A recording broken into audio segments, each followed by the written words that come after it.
एक जंगल में शेरू और भानवी नाम के शेर और शेरनी रहा करते थे। उनका एक बेटा भी था जो कि बहुत ही ताकतवर और निडर होशियार था। उसका नाम बगीरा था। बगीरा बिल्कुल सफेद दूध जैसा था और बगीरा देखने में भी बहुत सुंदर लगता था।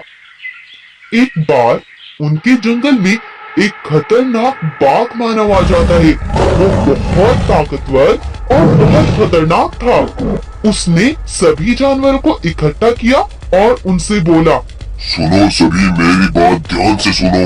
मैं इस जंगल पे अपना राज करने आया हूँ। सभी जानवर आज से मेरा हुक्म मानेंगे और अगर तुमने ऐसा नहीं किया तो मैं तुम्हें और तुम्हारे बच्चों को अपना शिकार बना लूंगा। समझ आ गई ना बात? सभी जानवर कमजोर होने की वजह से डर जाते हैं और उसकी बात स्वीकार कर लेते हैं और वो मानव बाघ अगले ही दिन से अपना हुक्म चलाकर किसी जानवर पर भोजन मंगाता तो किसी जानवर पर दूर नदी से पानी मंगाता और फिर उसे मजे से खाता पीता। उसने तो 2 ही दिन में जानवरों को बुरी तरह से थका दिया था। सभी जानवर उससे बहुत परेशान आ गए थे। वहीं से बगीरा गुजर रहा था। तभी उसे कुछ जानवर परेशान से खड़े दिखाई दिए। तब बगीरा उनके पास जाकर पूछता है, अरे तुम किस चिंता में खोए हुए हो? आखिर क्या बात है?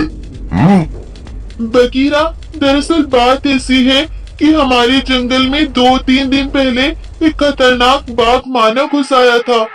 उसने हम सबसे कहा कि इस जंगल का राजा मैं हूँ, सब मेरा हुक्म मानेंगे और अगर तुमने ऐसा ना किया तो मैं तुम सबको मार डालूंगा।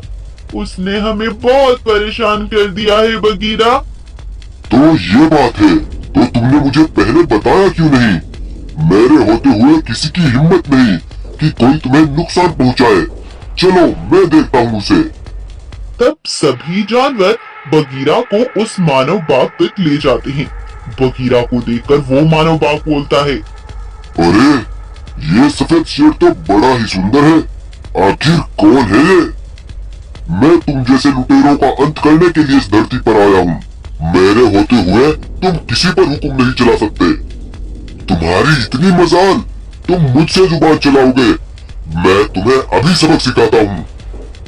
तब वो मानव बाघ बगीरा पर हमला कर देता है, लेकिन बगीरा भी उससे कम नहीं था। बगीरा उस पर जोरदार हमला करता है और उसे एक ही बार में चित कर देता है। मैंने बोला था कि तुम मेरे होते हुए किसी पर हुक्म नहीं चला सकते। मुझे छोड़ दो, मैं समझ गया। मैं अब इधर कभी वापस नहीं आऊंगा। तब वो वहां से अपनी जान बचाकर भाग जाता है। सभी जानवर बगीरा का शुक्रिया अदा करते हैं और उसकी जय जय करते हैं। लेकिन अगले दिन कुछ जानवर जब पानी पीने आते हैं तो देखते हैं कि पानी बिल्कुल सूख चुका था। ये देखकर सभी जानवर हैरान हो जाते हैं और तभी बगीरा के पास जाते हैं और उसे बताते हैं कि पानी के गड्ढे बिल्कुल सूख चुके हैं। ये सुनकर तो बगीरा भी परेशान हो जाता है और तभी वो अपने माता पिता के पास जाकर कहता है, सुनो बाबा, हमारे जंगल के दोनों गड्ढे पानी से सूख चुके हैं। उनमें अब कितना भी पानी नहीं रहा। मुझे अब दूसरे जंगल में जाना ही होगा और पता करना होगा कि नदी से पानी हमारे जंगल में क्यों नहीं आ रहा। अब तुम मुझे नहीं रोक सकते, मुझे जाकर पता करना ही होगा।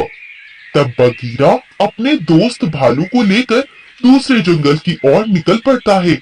उधर शेर और शेरनी बगीरा के दूसरे जंगल में जाने से बड़े परेशान थे। शेर, दुआ करो कि बगीरा को कुछ ना पता चले और बगीरा सही सलामत जंगल वापस लौट आए। उधर बगीरा दूसरे जंगल में पहुंच जाता है। अरे वाह भालू, ये जंगल तो बड़ा ही सुंदर है। बगीरा, यहाँ थोड़ा ध्यान से रहना। मैंने सुना है यहाँ का राजा बड़ा खतरनाक है और अब मुझे बहुत भूख लगी है।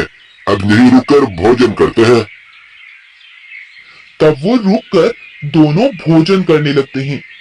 दूर खड़ी एक गाय बगीरा को देख रही थी।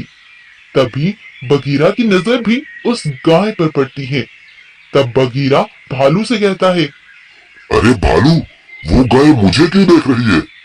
तुम मजे से अपना भोजन करो, उसे मत देखो।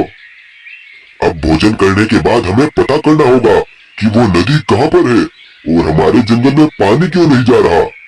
तो ये बात इस गाय से ही पूछ लेते हैं। चलो आ जाओ।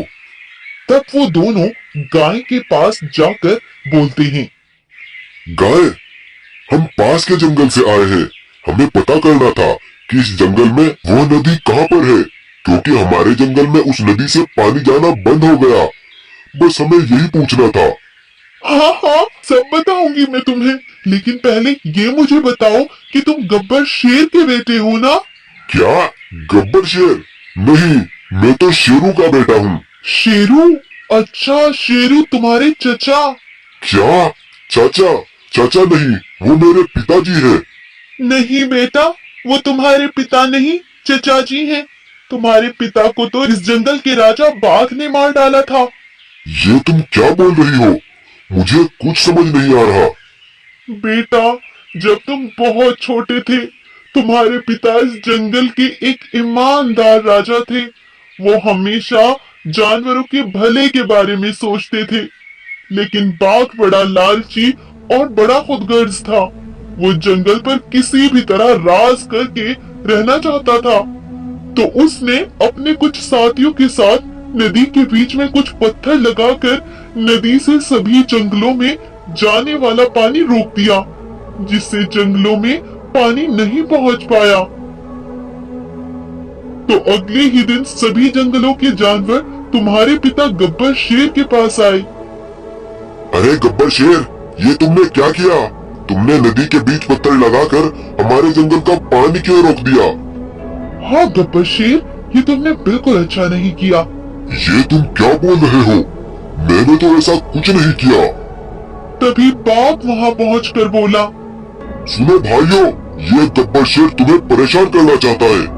जरूर ये इसकी कोई चाल होगी। हाँ, बाघ बिल्कुल सही कहता है, ये इसकी कोई चाल है। हमें ऐसे राजा की कोई जरूरत नहीं है। गब्बर शेर कुछ कहता, उससे पहले ही बाघ ने धोखे से तुम्हारे पिता पर हमला करके उन्हें वहीं जान से मार डाला। कुछ देर बाद बाघ के सभी जानवर वहीं पर पहुंच जाते हैं। उनको देखकर सभी जानवर बोलते हैं, अरे बाघ, ये जानवर कौन है? ये सब मेरे ही साथी है। तुम्हें इनसे डरने की कोई जरूरत नहीं है। तो बाघ भाई, तुम इनसे बोलकर वो नदी से पत्थर हटवा दो। उसकी कोई जरूरत नहीं है। तुम सब यही पानी पीने आ जाया करना।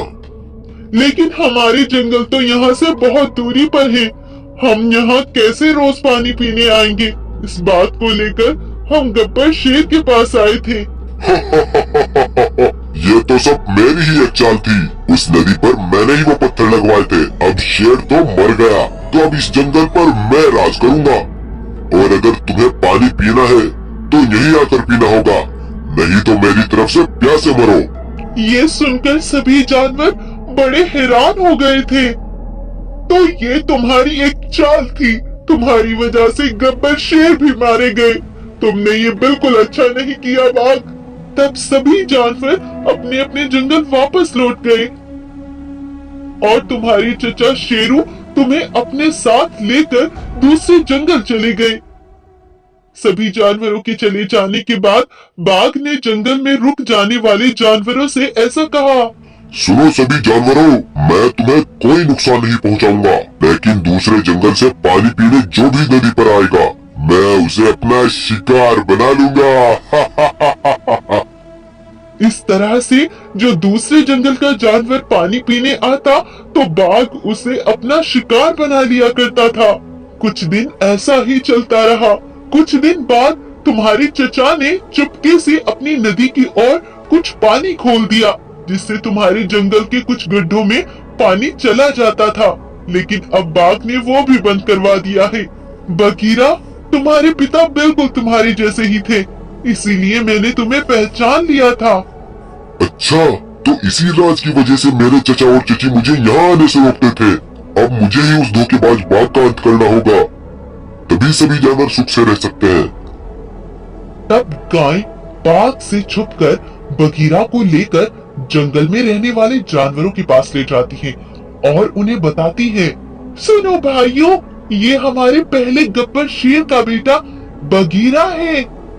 अरे हाँ, क्या बोल रहे हैं? बिल्कुल अपने पिता ये पर गया हमारे है। गब्बर शेर के बेटे हैं। क्या बोल रहे हैं? सच में ये हमारे गब्बर शेर का बेटा है। सुनो दोस्तों, उस बाघ से आसपास के जंगल के सारे जानवर परेशान हैं।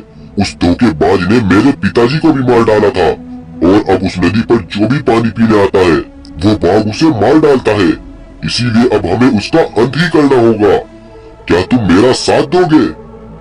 तब सारे जानवर बगीरा की बात पर राजी हो जाते हैं और उसका साथ देते हैं।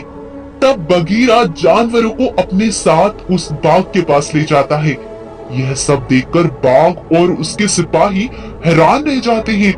बाघ बोलता है, अरे तुम सब यहाँ क्यों आए हो? और ये सफेद शेर कौन है? मैं गब्बर शेर का बेटा बगीरा आज मैं तुम्हारा अंत करने आया हूँ और ये जानवर भी तुम्हारा मातम मनाएंगे।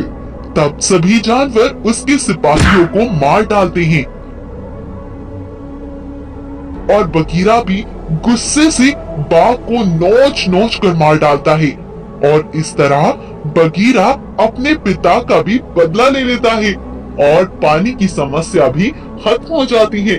और इस तरह से बगीरा सारे जानवरों की समस्या का हल निकाल देता है और वहां का राजा बनकर सभी जानवरों